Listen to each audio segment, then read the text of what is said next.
बिहार 112वीं वर्षगांठ मना रहा है। यहाँ आजादी के बाद से ही पुलों का जाल बिछता रहा है। देश के प्रथम प्रधानमंत्री पंडित जवाहरलाल नेहरू से लेकर वर्तमान प्रधानमंत्री नरेंद्र मोदी तक के कार्यकाल में छोटे से लेकर बड़े पुल तक बने। बिहार में उस जमाने में भी रेल सह सड़क पुल बन गया था। अभी इस राज्य में 4 रेल सह सड़क पुल हैं। इनके अलावा बिहार में कई और भी चर्चित पुल हैं।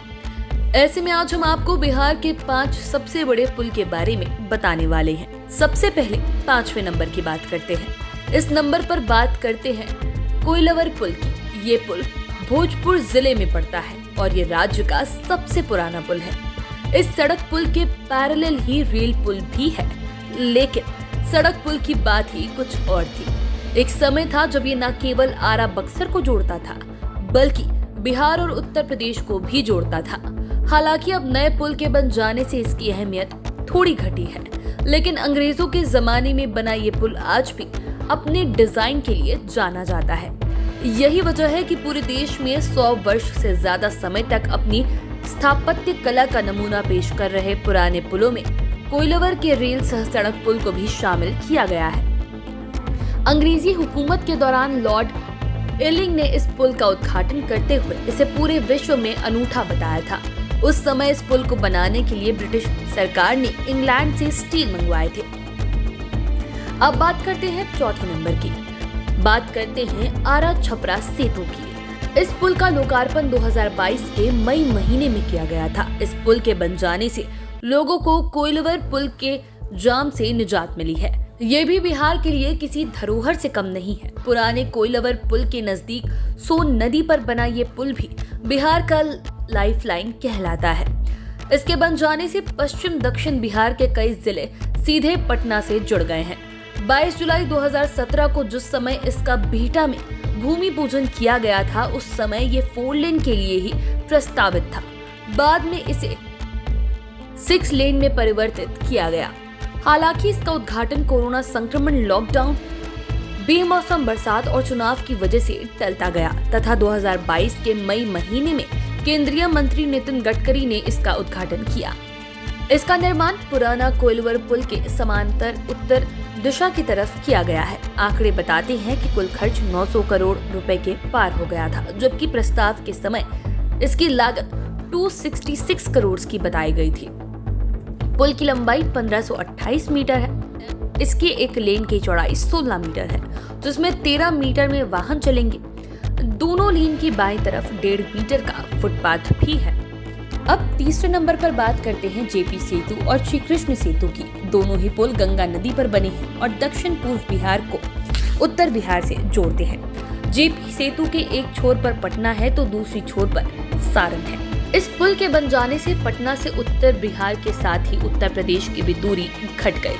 जेपी सेतु में कुल 38 स्पैन है, जिनमें 36 स्पैन की लंबाई 123 मीटर है तथा शेष 2 स्पैन की लंबाई 64 मीटर है। इसकी लंबाई 4.56 किलोमीटर एवं नई रेल लाइन की कुल लंबाई 28.40 किलोमीटर है।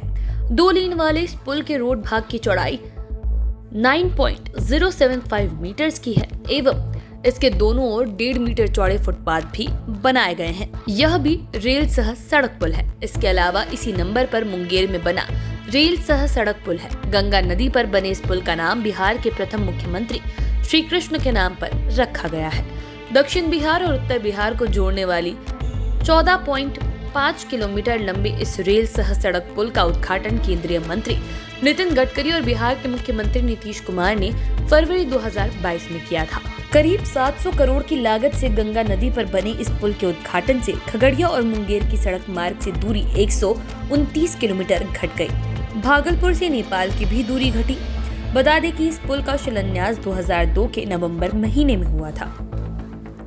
अब बात करते हैं दूसरे नंबर पर भागलपुर में बने विक्रमशिला सेतु की। ये पुल भी गंगा नदी पर बना है और पूर्व बिहार को सीमांचल से जोड़ता है।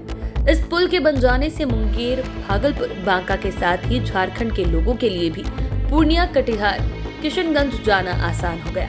बता दें कि विक्रमशिला सेतु का निर्माण कार्य 1991 में शुरू हुआ था, जो 2001 में जाकर पूरा हुआ। शिलान्यास नवंबर 1990 में तत्कालीन मुख्यमंत्री लालू यादव ने किया था, जबकि इसका उद्घाटन 2001 में तत्कालीन मुख्यमंत्री राबड़ी देवी ने किया था। लगभग 4,367 मीटर्स का जो सेतु के निर्माण के लिए 167 करोड़ से अधिक की राशि स्वीकृत की गई थी, लेकिन पुल की चौड़ाई मात्र 7.5 मीटर होने के कारण इस पर हमेशा लंबा जाम लगता है। फिलहाल इस जाम से मुक्ति का कोई विकल्प नहीं है, लेकिन केंद्र ने इसके समानांतर एक और पुल बनाने की बात कही है, तब जाकर भागलपुर को इस जाम से मुक्ति मिलेगी। अब बात करते हैं पहले नंबर की। इस नंबर पर है बिहार का सबसे लंबा पुल, महात्मा गांधी सेतु। एक समय था जब लंबाई के मामले में इसकी गिनती देश के सबसे बड़े पुल में होती थी, लेकिन अब सबसे बड़े पुल का तमगा आसाम में बने भूपेन हजारिका के नाम पर बने सेतु को मिल गया है। यहाँ हम बात कर रहे हैं उत्तर और दक्षिण बिहार को जोड़ने वाला पटना का ऐतिहासिक महात्मा गांधी सेतु की।